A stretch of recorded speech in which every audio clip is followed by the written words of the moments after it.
Hello friends, welcome to Raj English classes. चलिए आज हम पेज नंबर 9 का अगला क्वेश्चन देखते हैं। इससे पहले हम 126 तक क्वेश्चन कर चुके थे। आज हम 127 नंबर से क्वेश्चन देखेंगे। देखिएगा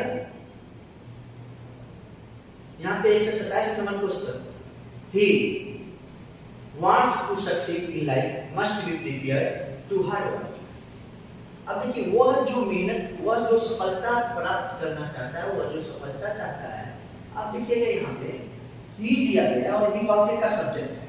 और जब भी मानव कोई वाक्य का सब्जेक्ट हो तो रिलेटिव प्रोनाउन हु का प्रयोग करते हैं। हु का प्रयोग मानव के बदले में करते हैं जब मानव वाक्य का सब्जेक्ट होगा, और हुम का प्रयोग मानव के बदले में करते हैं जब मानव वाक्य का ऑब्जेक्ट हो। हु का प्रयोग मानव के बदले में तब करते हैं जब मानव वाक्य का सब्जेक्ट हो, और हुम का प्रयोग मानव के बदले में तब करते हैं जब मानव वाक्य का ऑब्जेक्ट हो। तो यहाँ पे ही सब्जेक्ट का कार्य कर रहा है, इसलिए यहाँ पे हु का आंसर होगा। तो होगा he who wants to succeed in life must be prepared to hard work। Option होगा सी। चलिए नेक्स्ट क्वेश्चन देखते हैं। इट इज टाइम कर रहा है, it is time you home. अब ध्यान दीजिएगा, इट इज टाइम कर रहा है, एक वर्ड होता है it is time. It is time के बाद सिंपल पास्ट आता है, इट इज हाई टाइम के बाद भी सिंपल पास्ट आता है, और इट इज टाइम रेन के बाद भी सिंपल पास्ट आता है। इसको ध्यान रखिएगा, इट इज टाइम हो, इट इज टाइम हो, इट इज टाइम के बाद simple past, it is high time हो, इसके बाद भी सिंपल पास्ट, और इट इज टाइम रेन हो, इसके बाद भी सिंपल पास्ट का प्रयोग होता है। इट इज टाइम हो, इट इज हाई टाइम हो, इट इज टाइम रेन हो, इसके बाद हमेशा सिंपल पास्ट का टेंस आता है। अब देखिए इट इज टाइम कर रहा है और यू कर रहा है, यू के बाद सब्जेक्ट के बाद V2 चाहिए और V2 चाहिए। तो यू के बाद सब्जेक्ट दिया है, सब्जेक्ट के बाद V2 चाहिए। तो V2 चाहिए तो यहाँ को V1 है, ये नहीं होगा, कब V1 है, ये भी नहीं होगा, और रिच V1 है, ये भी नहीं होगा। यहाँ पर रेट V2 है, इसलिए ऑप्शन नंबर बी आंसर होगा। एक बार और समझिए, इट इज टाइम हो, इट इज हाई टाइम हो, इट इज टाइम रेन हो, इसके बाद हमेशा सिंपल पास्ट का टेंस आता है। अब चलिए नेक्स्ट क्वेश्चन देखते हैं। Dash a walk in the morning will improve your health. देखिएगा गोइंग टू कर रहा है, गो टू कर रहा है, गो फॉर कर रहा है, और गोइंग फॉर कर रहा है। ये दोनों ऑप्शन नहीं होगा, क्योंकि अगर कोई सेंटेंस वर्ब से स्टार्ट होता है तो वह या तो 2 + V1 होता है और या V4 होता है। तो 2 + V1 इसमें कोई ऑप्शन है नहीं। अब V4 वाला लेते हैं। तो V4 वाला एक ये है और एक डी नंबर ऑप्शन। तो गोइंग टू अ वॉक होगा, गोइंग फॉर अ वॉक होगा, इसमें से क्या होगा वो हमको चूज करना है। तो देखिए एक वॉक दिया गया है और वॉक के पहले फॉर का प्रयोग करते हैं। वॉक के पहले क्या चीज का प्रयोग? फॉर का प्रयोग होगा, इसलिए यहाँ पे going for a walk in the morning will improve your health. Option number D. चलिए नेक्स्ट क्वेश्चन देखते हैं। Government must the rise in prices. अब जो प्राइस बढ़ रहा है उसको गवर्नमेंट को अवश्य ही क्या करना चाहिए? एक तो चेक होता है जो बैंक में यूज होता है, और एक पैसा निकालने के लिए यूज किया जाता है। और ये चेक मतलब धीमा करना होता है, चेक मतलब धीमा करना, और ये सीज मतलब रोकना होगा, सीज मतलब रोकना, और ये सीज मतलब होता है जब्त करना। एक बार और देखिए, ये चेक जिसमें बैंक में यूज किया जाता है पैसा निकालने के लिए, ये चेक मतलब होता है धीमा करना, और ये चेक का मतलब होता है रोकना। ये सीज का मतलब होता है रोकना, और ये सीज का मतलब होता है जब्त करना। एक बार और देखिए, ये चेक जो कि बैंक में यूज किया जाता है, ये चेक मतलब धीमा करना, ये सीज है, सीज मतलब रोकना, और सीज मतलब जब्त करना। तो गवर्नमेंट को अवश्य क्या करना चाहिए? अगर मान के चलिए कोई भी चीज का प्राइस बढ़ रहा है तो उसको क्या करना चाहिए गवर्नमेंट को? तो उसको धीमा करना चाहिए, ये जांच करना चाहिए। ऑप्शन होगा बी। नेक्स्ट देखिएगा, when I was speaking to Rani over the phone। जब मैं रानी से फोन पे बात कर रहा था, suddenly we were क्या हुआ था? आप बताइए, ये hung up होता है। hung up मतलब होता है फोन रख देना। अगर आप बात कर रहे हो और बात कंप्लीट हो जाए तब आप फोन रखते हैं तो hung up का प्रयोग करेंगे। यदि आप बात कर रहे हो और बात कंप्लीट हो जाए और उसके बाद आप फोन रख देते हैं तो वहां पे hung up का प्रयोग करेंगे। रन आउट मतलब समाप्त होना होता है, रन आउट मतलब समाप्त होना, थका हुआ होना। ब्रोकन डाउन होता है यांत्रिक गड़बड़ी, ब्रोकन डाउन यांत्रिक गड़बड़ी, या हतोत्साहित होना भी इसका मतलब होता है। कट ऑफ, जो एक कोई चीज की बात करते हैं और आप कोई चीज लाइन कर दिया तो वहां पे कट ऑफ का प्रयोग करेंगे, इसलिए यहाँ पर होगा कट ऑफ, ऑप्शन होगा डी। आप देखिए नेक्स्ट क्वेश्चन है, द फार्मर है dash land and many servants. देखिए एक वर्ड है एंड, और एंड के दोनों तरफ कोई भी शब्द आए या सेंटेंस आए तो समान सेंस वाला होता है। अगर नेगेटिव सेंस होगा तो दोनों तरफ नेगेटिव सेंस होगा, और पॉजिटिव सेंस होगा तो दोनों तरफ पॉजिटिव सेंस होगा। यहाँ है मेनी सर्वेंट्स, बहुत सारा नौकर है उसके पास, तो हो सकता है बहुत सारा पैसा भी हो, तो यहाँ लैंड की बात हो रही है, पैसा की नहीं हो रही है, भूमि की बात हो रही है। तो देखिए यहाँ पर सॉन्ग का प्रयोग होगा नहीं और वेरी लिटिल का प्रयोग होगा नहीं, क्योंकि सॉन्ग मतलब होता है कुछ, वेरी लिटिल मतलब बहुत। आगे देखिएगा, ए लॉट ऑफ करा है और मेनी करा है, मेनी सर्वेंट्स है और ये चूंकि अनकाउंटेबल नाउन है इसलिए मेनी का प्रयोग नहीं होगा। यहाँ पर होगा a lot of land, a lot of land and many servants, option number होगा बी। नेक्स्ट देखते हैं, द ट्रैप्स लिव्ड। देखिएगा ये मिसप्रिंट है, थोड़ा डिफरेंट होना चाहिए, different customs, different customs from anything the English had ever said. अब देखिएगा द ट्रैप्स लिव्ड कर रहा है, अगर जब कोई व्यक्ति किसी पद्धति के अनुसार जीता है, कोई व्यक्ति किसी पद्धति के अनुसार कोई भी काम करता है तो बाय का प्रयोग करते हैं। जब कोई व्यक्ति किसी पद्धति के अनुसार कोई काम करता है तो बाय का प्रयोग करते हैं। जैसे drink water bye boiling, drink water bye boiling. जिस तरह देखिएगा वह अपना जीवन जीता है, ट्रैप्स जो जीता है डिफरेंट कस्टम्स के अनुसार जीता है, डिफरेंट कस्टम्स से जीता है, इसलिए यहाँ पे बाय का प्रयोग होगा। जब कोई व्यक्ति किसी पद्धति के अनुसार कोई काम करता है तो बाय का प्रयोग करते हैं, हमेशा ध्यान रखिएगा। अब चलिए नेक्स्ट क्वेश्चन देखते हैं, the criminal together with his friends his associates arrested. देखिए the criminal together with his associates arrested. अब देखिए ये वर्ड को ध्यान रखिएगा, ये वर्ड को ध्यान रखिएगा, अगर दो सब्जेक्ट टुगेदर विद के द्वारा जुड़ा हो, यदि दो सब्जेक्ट टुगेदर विद के द्वारा जुड़ा हो तो भाव हमेशा प्रथम वाले सब्जेक्ट के अनुसार होता है।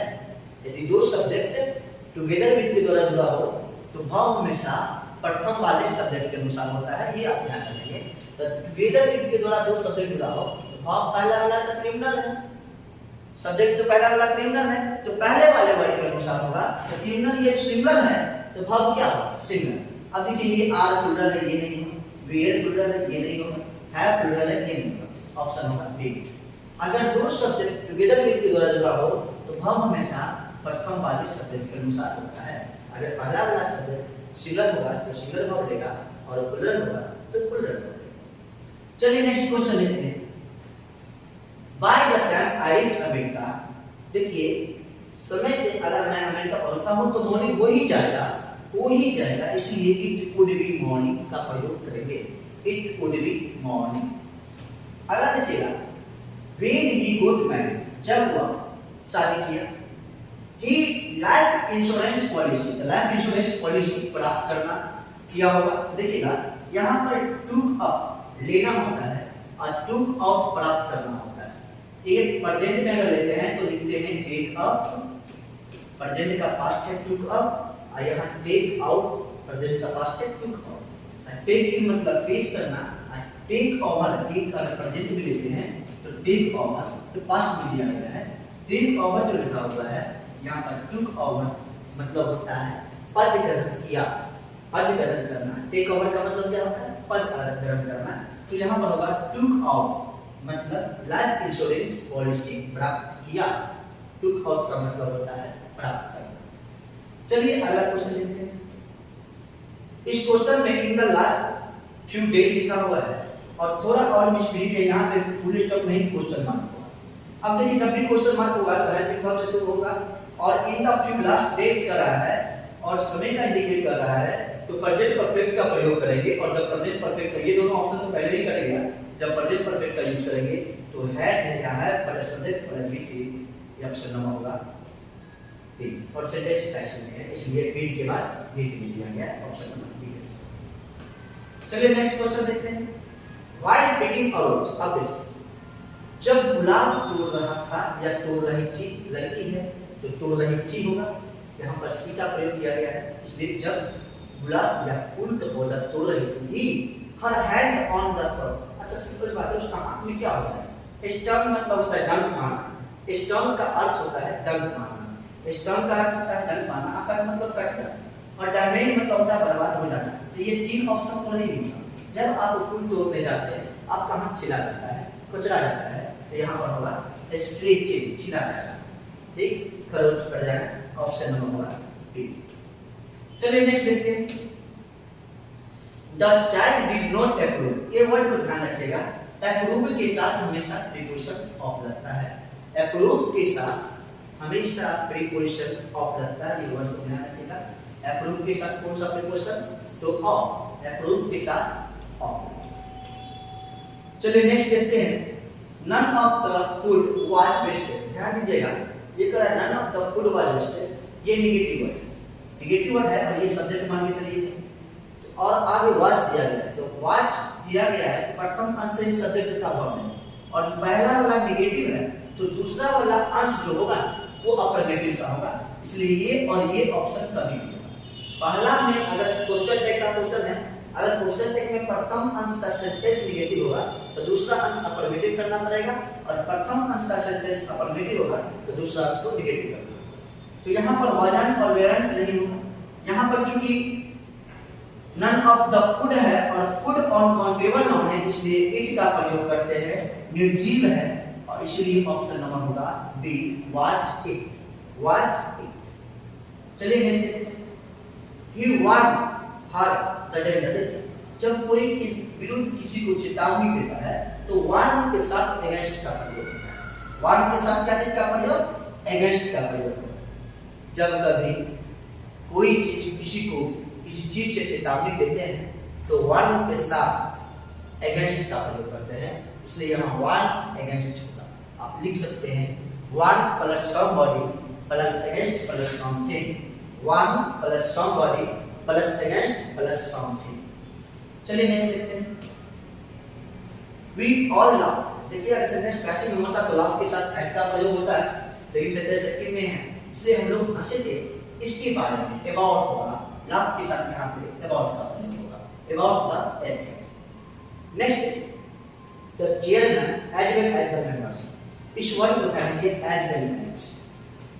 अगर दो सब्जेक्ट, यदि दो सब्जेक्ट एज वेल एज के द्वारा जुड़ा है, यदि दो सब्जेक्ट एज वेल एज के द्वारा जुड़ा हो तो भाव हमेशा प्रथम वाले सब्जेक्ट के अनुसार लगता है। यदि दो सब्जेक्ट एज वेल एज के द्वारा जुड़ा हो तो भाव हमेशा प्रथम वाले सब्जेक्ट के अनुसार लगता है। देखिएगा बाद वाला मेंबर्स है, अब पहले वाला चेयरमैन, अब पहले वाला चेयरमैन सिंगल है तो भाव क्या चाहिए, सिंगल। तो अगर हम आर देते हैं तो भी गलत हो जाएगा और वेयर देते हैं तो भी गलत हो जाएगा। अब सवाल उठता है कि इस देंगे या हैज देंगे, जो चूंकि यहाँ पर टू बी कर रहा है और ब्लेम फॉर दिस मिसफॉर्चून, उसके दुर्भाग्य के लिए ब्लेम करना पड़ता है या करने वाला है, तो योजना दर्शा रहा है, इसलिए यहाँ पर इज टू बी ब्लेम होगा, is to be blame, option होगा सी। नेक्स्ट